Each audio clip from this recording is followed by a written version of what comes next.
Right, so listen to this, yeah? Jessica said she wasn't going to the wedding, but obviously Catherine's the bridemaid and she's fuming. Babe, we're through on goal. Can you just, like, stop? But then Shanice said she didn't like me. Right. Oh, so she's right, is she? After everything I've done for you, Darren, okay, what is going on?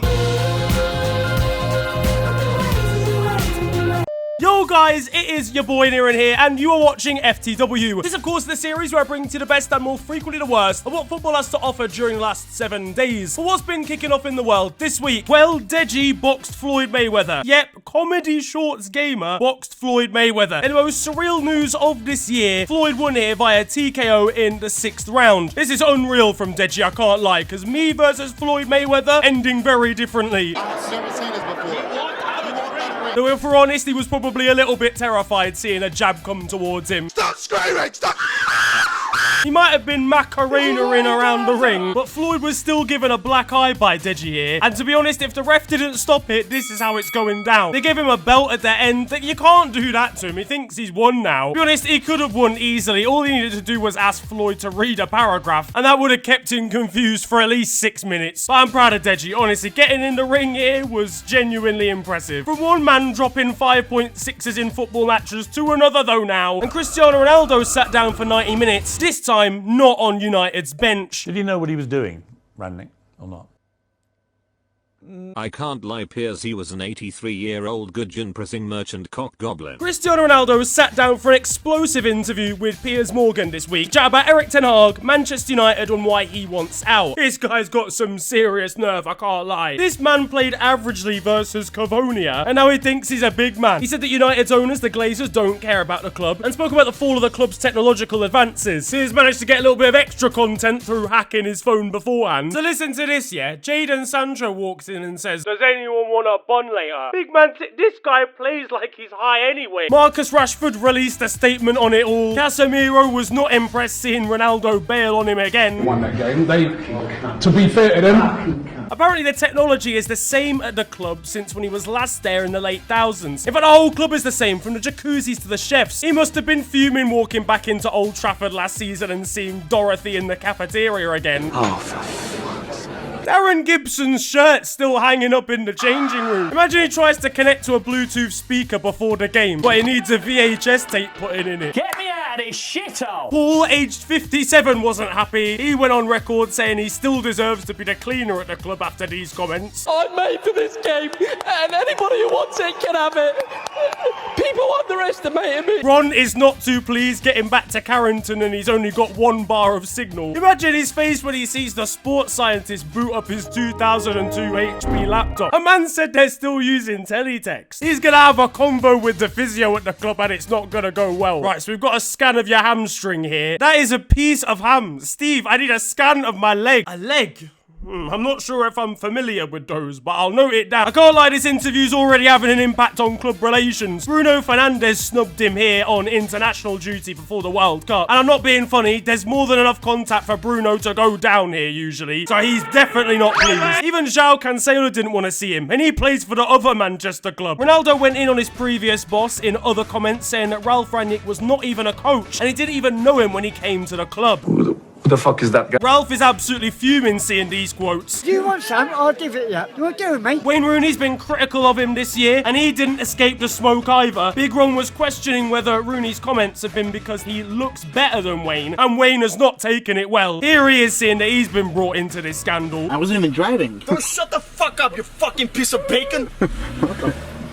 Why'd I get picked up? Wayne has firmly been uninvited from any meals at the Ronaldo's house now. He'll be outside the gates when he's told that he's not getting in for Christmas dinner. I can already imagine him trying to call the Ronaldo premises, asking whether he could get a takeaway box instead. I'll have 2 number 9s, a number 9 large, a number 6 with extra dip, 2 number 45s, 1 with cheese. Ronaldo's gone at ex-United staff, it's fair to say, but he even had smoke for the current boss, accusing Erik Ten Hag of having no respect for him. We've got live scenes of Eric G checking him outside training tomorrow. I'm sorry, Baldy. You can call me Baldy or like.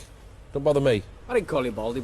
Cristiano Ronaldo has as many goals this season as Erik Ten Hag has hair follicles. No respect can be commanded. He's getting a £1 million fine allegedly for this interview. Hopefully United can use that to upgrade from their Motorola flip phones. But he is being linked with a move away from the club, and that's the David Beckham's Inter Miami. He ain't making it off the plane in America, mate. Border control are gonna be suspicious seeing him suing in the arrivals lounge. Here to report a crime. Yeah. An international war crime. But at least he'll be pleased when he eats actual new food instead of the same canteen meals he's had at United since 2004. But my thoughts on all of this: was he really right to do this interview? I mean, pundits have had their say, but we can all agree here on Paul Pogba's influence. The stuff he said that's important, United fans already know. You know, when it comes to the Glazers and their impact on the club. And other than that, he's just disrespecting managers past and present. It was a bombshell just before the World Cup, but honestly, that's the last thing on Qatar's mind right now. Because first of all, the fan zones are looking completed, done, and all good.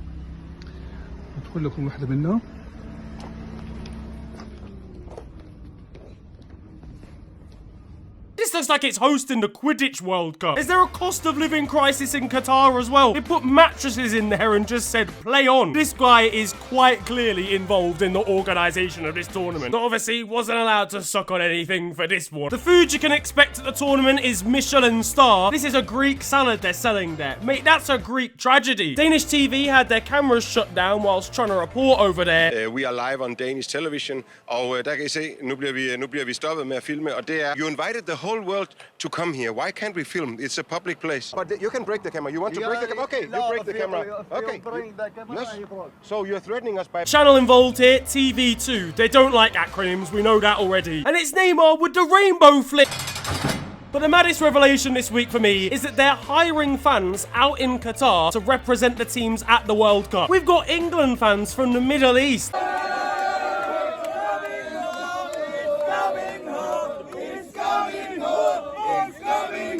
Best believe I am involved in these shenanigans. I'm heading out to Doha to support Costa Rica for £6.50 an hour. To be honest, I've seen my gas bill. I want to be funded by Saudi Arabia. I'm gonna do everything in my power to get chosen to represent them. Mashallah, brother! My mum's not gonna be happy seeing a bill at home for my Ecuadorian visa. I ain't got that sort of money. I'm not paying 13 quid. Meanwhile, I'm already imagining getting escorted out of the Spain facilities for wanting free tapas. And I'm looking forward to Qatari nationals being paid to act like US fans. Fight and win! You know what, yeah, if people want to actually represent the Three Lions out there, we need to give them an England fan boot camp. Right, so let me get this straight. I'm sitting on this chair. No, you're throwing the chair at a family of 6. Why are you hurting people? Because my wife left and took the kid. Right, listen, your new name's Gavin, and that's why you're bald. You know what, mate? I'm ready. Repeat after me. Jamie Vardy's having a party. Bring your vodka and your Charlie. Hey, who's Charlie, bro? I cannot explain to you enough how amazing these New England fans are. Who's the #1 English legend? DB7 David Beckham. David Pecker, you know. David Beckham. Get these guys turning up at the Etihad as well, so there's some fans there. Now, back on the pitch, and Man City were at the hands of a shock 2-1 defeat to Brentford, losing in the 90th minute to an Ivan Toney goal. The Silver crashing it in, and Brentford surely win it. I can guarantee you Pep doesn't even know what Vitaly Janelt looks like. And now here he is losing to Hounslow Harriers. I'm so happy. Their boss hasn't seen a football in his life, and it's into Thomas Frank. How he's evolved from there, as Sam has said, has been immense, and he just looks a really calm character. This guy's got no mobility. Here is the Dane joining in the celebrations with Tony, Josh Da Silva and Wissa. Given recent revelations, I'm expecting Ivan put a bet on himself as first scorer. 232 incidents, you know. This guy's got a Ladbrokes black card. The Brentford striker was chasing Pep Guardiola down the tunnel, asking who the Spaniard's signing so he can slap a tenner on it in January. Why are you running off, bro? Let me get a picture, bro. He should realistically be going to the World Cup on form, but Gareth Southgate's decided against it and isn't changing his mind even when he sees Ivan warming up at Gatwick Airport. About the sales, come on, I'm getting... What are you doing? Sorry. But what a result for Brentford. I don't know why they go Super Saiyan when they face up against the Manchester side. And it means that Arsenal are incredibly going further clear at the top of the table after they beat Wolves to extend their lead to 5 points. The winners of the Top at Christmas trophy, Arsenal. Now, I can't even lie, these lot won't stop winning. I honestly wouldn't be surprised if they win the World Cup. Even Kyle Walker was baffled. Don't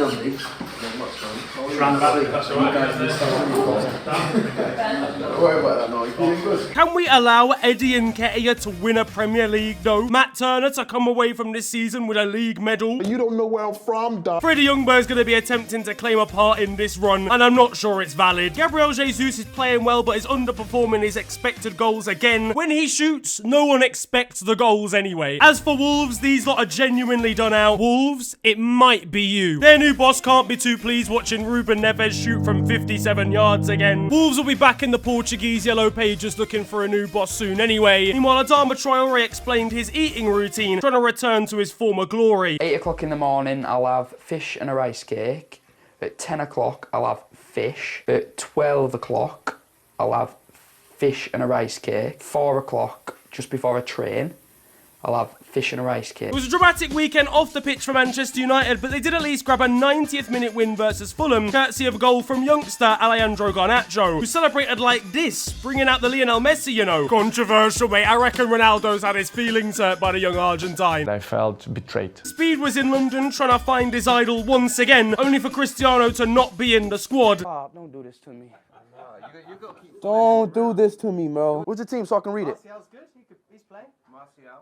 So Ronaldo's not playing? He's never gonna meet him. He's gonna be in 2027 at AEL Timisoara trying to watch him play. Dan James scored in this one but refused to celebrate. They don't rate you like that. You could have just celebrated. You were there on a +1, bro. Meanwhile, Andreas Pereira was celebrating at full time. Elsewhere, and in the Carabao Cup, Manchester City knocked out Graham Potter's side. And honestly, the Chelsea manager needs to use his time off for the World Cup getting his coaching badges. He's doing up Nando's wing-back roulette. The next one on the list is Pierre-Emerick Aubameyang, who won't be impressed being asked to go right wing back. Nothing personal. But fuck that, mate. Meanwhile, Mark Cucurella's hugging Dons again, but then he's going to the shops instead of being involved in a wall for a free kick. That's when you do need to hug someone, mate. Jack Grealish, however, was distracted coming out after the break, and Bernardo Silva had some questions for him. What are you doing, my friend? Now, Everton were disappointing in a 3-0 loss to Bournemouth this weekend, and Everton fans are fed up. Alex Iwobi threw his shirt into the crowd as an apology and got it thrown back at him. Look, you can't help it, you know, these fans wear their hearts on their sleeves, you know, because of the shirt, and oh god. Newcastle are a madness this season. In contrast, though, they won 1-0 versus Chelsea. Miguel Almiron won Player of the Month. Trophy's looking a little bit different these days, and a big part of this Newcastle success has been this tune, in my opinion, showed off on Sky by Bruno Guimaraes. At Chelsea, pretty rough time though. Thomas Tuchel's at home enjoying a downfall. Meanwhile, Graham Potter just wants Ben Chilwell back. 21, can you do something for me? Now, Fikayo Tomori may not have been in Gareth Southgate's World Cup squad, but he has got something to keep him occupied, and that's working as a commentator for an adult website. Yep, somehow he managed to get offered the job of commentating over games for the World Cup because he's not going by strip chat. And speaking of which, England have won the World Cup of cricket. So, Jadon Sancho's another man not going to the World Cup though, but Ryanair are at least willing to take him on holiday. It's a housery award for a literal plane. At Tottenham, and Emerson's missing sitters.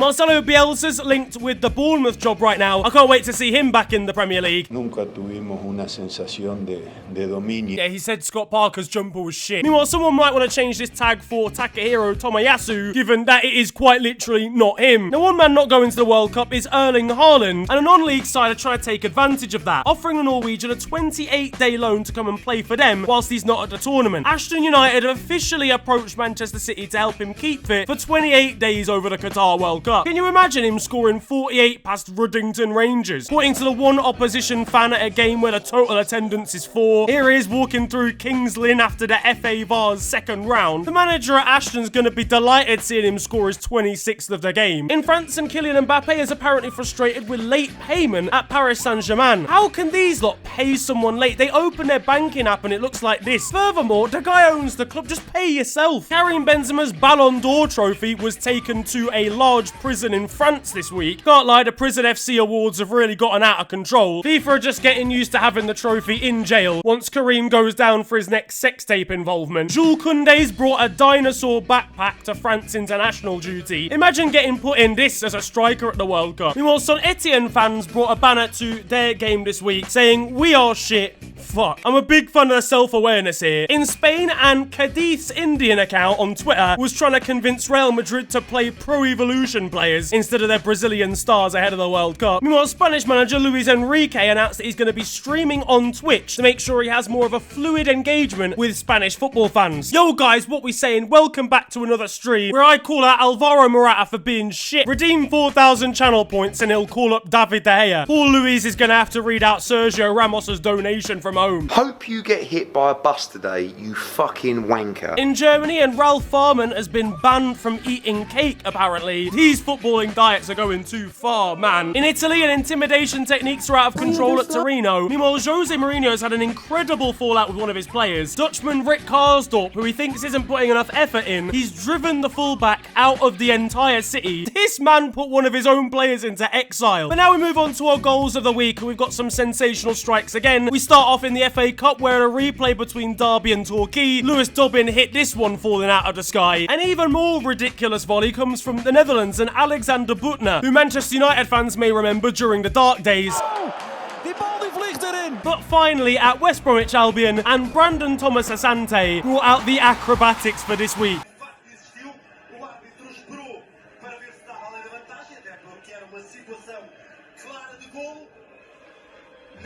Hey, yo, why the fuck do I only have one of them? Arturo Vidal of Chile left his Instagram followers to have the slightly important role of deciding whether he should retire from international duty. If you're asking Instagram whether you should retire, you should retire. In Belarus now, and at Volna, who got a pause in play, I think, after a goal, and then come celebrations of a very different kind. Хотя это уже ничего не значит, похоже. Уверенно играет Сморгонь, но и тут вот не совсем понятно, это уже пошло какое-то движение здесь без перебора. Во время матча вот предложение своей возлюбленной делает Владислав. How's this steward thinking she's a pitch invader? What, has he just spotted someone in Royale and decided to propose to her? Meanwhile, at Galatasaray, and they beat Istanbul Başakşehir 7-0 this week, and tweeted this about Başakşehir's Twitter verified status. It's a shithousery award for the Turkish Giants. Hello all, and welcome to The Beautiful Game, the segment where we take a look at the poetic and brilliant side of the game that we love. We are back by popular demand for yet more glorious beauty. Ya, yang pertama daripada Tokyo itu tidak dilayangkan. And that concludes The Beautiful Game. Now, over in South African women's football, and there are quite literally no rules whatsoever. Look, he's wearing the same colour, it's fine. In Turkey, and we've got a very, very unfortunate goalkeeping mistake here from Ankaraspor's shot stopper. The poor guy's distraught. His opposite number even came over to comfort him. Staying in Turkey, and these three Fenerbahce players are quite literally the same man. In Chile, and we've got a referee here who can't quite find his cards. But closer to home, and in a game between Stevenage and Northampton, Northampton's goalkeeper may want to have had a look behind him. Burnley played Blackburn in a fierce Lancashire derby in the Championship this week. Ashley Barnes scored, putting the ball and Blackburn's goalkeeper into the back of the net, and his interview after the game was sensational. Sweet feeling that must be. Oh, mate, every goal is special, but that to score against the bastards there is... Over at Wickham versus Forest Green, and there's two types of fans in the world of football. Come on, lads, pick it up. Come on. Ian, fuck off! Ian, fuck off! Don't bother coming back out!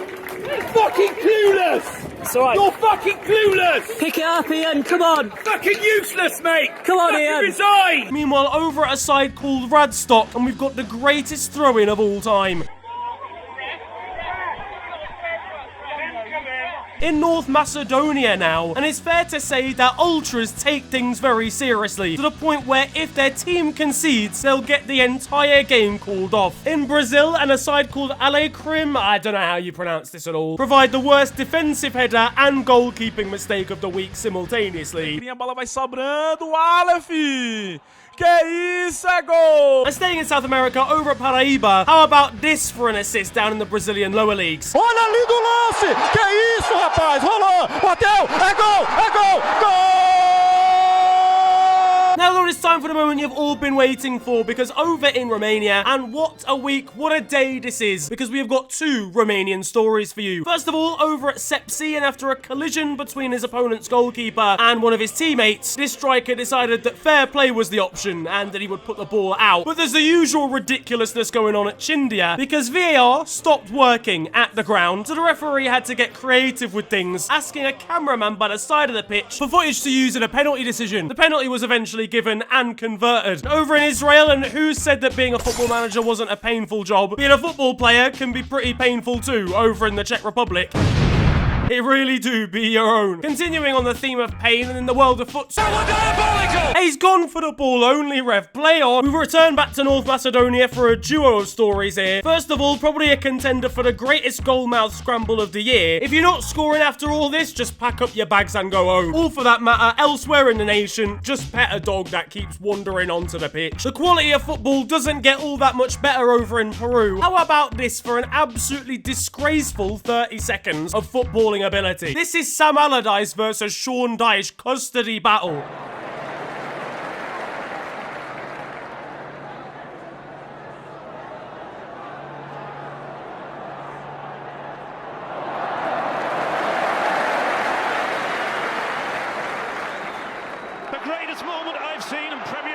Over in China, and why shoot when you can just block an opponent's clearance and it'll still go into the back of the net? Meanwhile, in the English lower leagues now, and it's fair to say this goalkeeper may well have lost flight of the ball.